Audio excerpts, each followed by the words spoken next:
Nagsagawa ng search and rescue operation ang Bataan PNP matapos ang pagragasa ng tubig dulot ng malakas na ulan sa mga ilang lugar sa Bataan. Ang buong operasyon na pinamunuan ni Police Colonel Marites A. Salvadora, Provincial Director ng Bataan Police Provincial Office, katuwang ang kanyang mga tauhan sa paghahatid ng serbisyo sa kanyang nasasakupan. Dahil sa walang tigil na pag-ulan, inilikas ng mga kapulisan ang ating mga kababayan na lubog sa baha ang kanilang mga kabahayan at ipinunta sa mga ligtas na designated evacuation area. Para masiguro din ang kaligtasan ng ating mga kababayan ay nagsagawa din ng mobile patrolling sa mga bawat barangay upang ma-monitor at matugunan kung sakaling may mga nangangailangan ng tulong.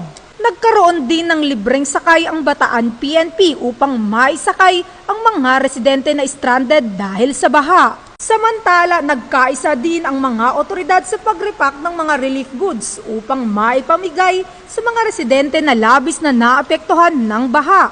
Nagagalak din ang ating mga kababayan sa serbisyong inihatid ng Bataan PNP sa kanilang lugar. Sinisiguro ng Bataan PNP ang kaligtasan at seguridad ng kanilang nasasakupan ngayong panahon ng tag-ulan dahil gusto ng pulis, ligtas ka sa bagong Pilipinas.